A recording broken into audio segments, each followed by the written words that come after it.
This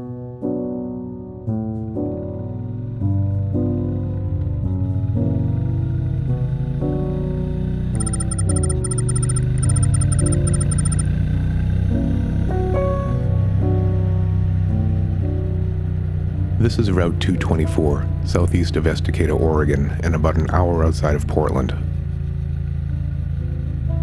This whole area was consumed by wildfires around Labor Day 2020.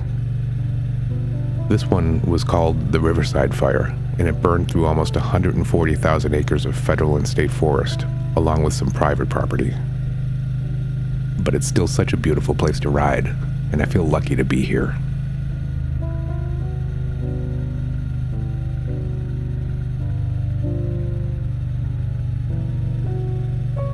There was a time not too long ago when the thought of taking a day off, jumping on a motorcycle, and riding into the forest with no cell service would have given me a panic attack. I've suffered anxiety most of my life and only recently managed to get it under control. A big part of getting it under control was confronting it, sort of that feel the fear and do it anyway thing. Except for me, it wasn't as simple as just feeling the fear and doing it anyway. There was a middle step.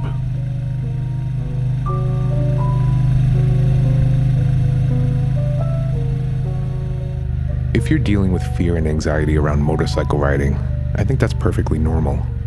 A little fear is never a bad thing. It keeps you sharp.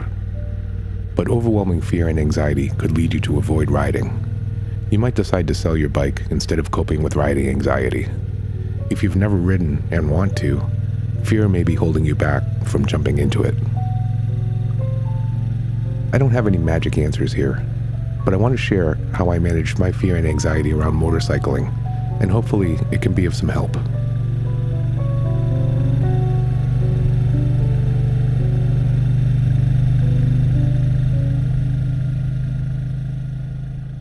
Part 1.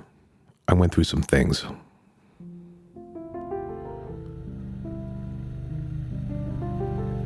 The pandemic was an odd time for me. As an introvert, it gave me a sense of freedom in an odd way. I didn't have to socialize or even leave the house. But it also led to some health issues that I needed to confront. That's a whole different story for another time.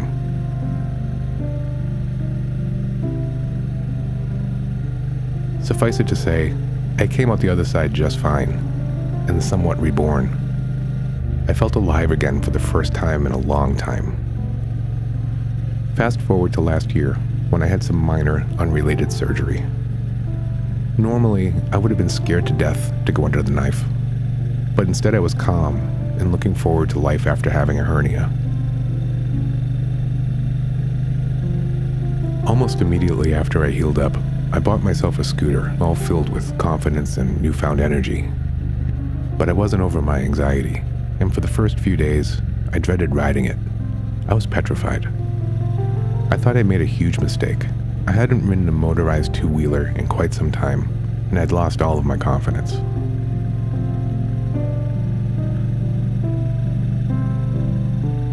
I ended up selling that scooter, not because of my anxiety. I sold it because I fell back in love with riding so hard that I bought my dream scoot, a 2023 Vespa GTS. I've put almost 3,000 miles on it since I bought it. Because I was able to work through my fears and anxieties, I was ready for the next step, and earlier this year I picked up my Triumph Bonneville T120. I rode it home in winter weather 5.5 hours, and it's one of the best things I've ever done.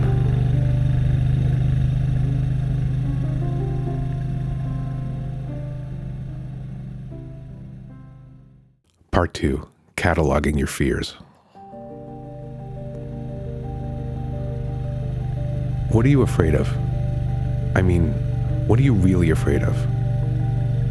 When it comes to motorcycle riding, obvious answers are crashing, breaking down in the middle of nowhere, riding on the freeway, and so on. Those are all legitimate answers. But what are you really afraid of? For me, when I started cataloging my fears and anxieties, I came to realize something that changed how I approach fear. The The things I'm afraid of aren't the actual things I think I'm afraid of. What I'm really afraid of, and what causes the anxiety, is not knowing how I'll cope with the aftermath of a situation. For example, think about breaking down in an unfamiliar place all alone.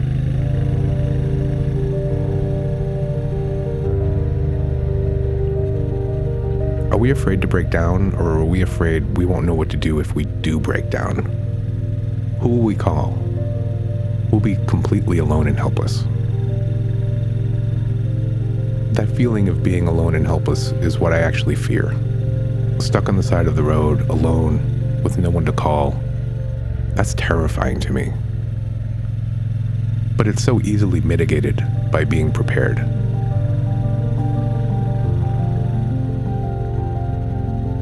Another example, you're riding down your favorite road in low side on a tough curve. You and your bike end up sliding and taking on some damage. For me, assuming I lived through it and was mentally present, my first thought would probably be something like, wow, I hope no one saw that. I must look stupid laying here. That's embarrassing, and believe it or not, it's one of our first reactions to situations like this. Then there's the how bad am I hurt, and the what the hell am I supposed to do now? Again, all of this can be mitigated to a certain extent with some preparation. Let's talk about preparing for things like this.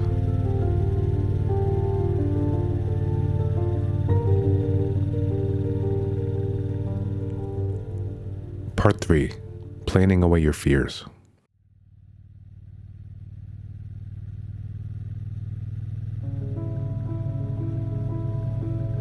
I've found that a good way to alleviate my fears and anxieties is to do some planning. Now, I'm not an over-planner by any stretch of the imagination, but I can get a plan together when I need one.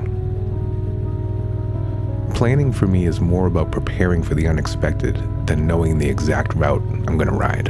In fact, the more contingency planning that I do, the less likely I am to care about where I'm going or how long I'll be out. Because a natural fear is feeling helpless and alone, I make a point of having some form of communication available, and just as important, the right contacts saved. That way I'll know who to call for what. That way I'm never really alone, and I'm not helpless. Your mileage may vary on how deep into technology you want to go to stay connected. These days, newer iPhones have satellite communications built into them, so in an emergency, at least you have that if you're out of cell coverage. I have an older phone, and I wouldn't feel comfortable about trusting any phone when things go bad. So I carry a separate satellite communicator. It costs a couple of $100, and the monthly fee is pretty cheap. It's called a Zoleo, but Garmin and others make them too. It's completely worth it for me for the peace of mind it provides. In fact, it's a great excuse to shut my phone down completely when I'm out riding. If there's a true emergency, someone can get in touch with me. If I find myself in a true emergency, I can press the SOS button and wait for a rescue. Another way I prepare is to understand very basic repairs, and when I can, carry a tire repair kit and other basic tools. On my Bonneville, a tire repair kit is useless since the tires are tubed. This is a stress point for me, actually, and I'm looking for ways to remedy my tubed tire situation. I also carry zip ties and Gorilla Tape because they're cheap and light and can be used in 1,000 different ways to fix things. Lastly, I'll carry some other assorted hand tools and hope someone can talk me through a repair on the phone or by satellite if I get into a bind. I'm pretty useless when it comes to things mechanical, unfortunately, but I'm learning. On a much larger scale, let's go back to the fear of crashing and injuring ourselves. That's a valid fear, but I wonder if what we really fear here is not knowing how we'll cope during recovery, or how we'd cope if our injuries were so serious that we were permanently disabled. How do you plan for that? Well, we can plan for minimizing the risk of it happening. We can wear proper safety gear. We can ride within our limits and take training on being a better, more skilled motorcyclist. We can leave the house knowing we're prepared because we've practiced our riding skills. As for preparing for the aftermath of a crash, well, maybe you can't. Maybe you can mentally prepare to a certain extent and also have your affairs in order should something terrible happen, so that's one fewer thing to worry about. But there's another aspect to this. Let's talk about that. Part 4, the doing it anyway part. Some things you just can't control, and for that, it all comes down to having faith in yourself. As I said earlier, I've been through some things. It hardened me a bit and also gave me perspective. When I think about the possibilities of something catastrophic happening on a ride, fears and anxieties do boil up. But knowing what I know about how I've handled adversity in the past, I regain my confidence in dealing with the unknown by remembering that I can handle pretty much anything that's thrown at me. And you can too. It's part of being human. We adapt, we evolve, we cope better with adversity than we think we will. And most of our fears around the unknown can be quelled by just believing in ourselves and our abilities. We all have times in our past where we say, I wouldn't go back to that for $1 million. What we forget is that we got through it and came out the other side tougher. Motorcycling is a leap of faith. We put all of our trust into our machine, into the drivers that share the road with us, and most importantly, into ourselves. All of these are variables. We have limited control over most of them, but one variable we have ultimate control over is ourselves. It's important to remember who we are, why we ride, and what the risks are. And still do it anyway, because we're prepared mentally, physically, emotionally, and mechanically. We've removed as much of the ambiguity as we can, and the only hazy part is whether we'll stay on course or split off and ride a new road, whether we'll enjoy another hour riding or head home and plan the next ride.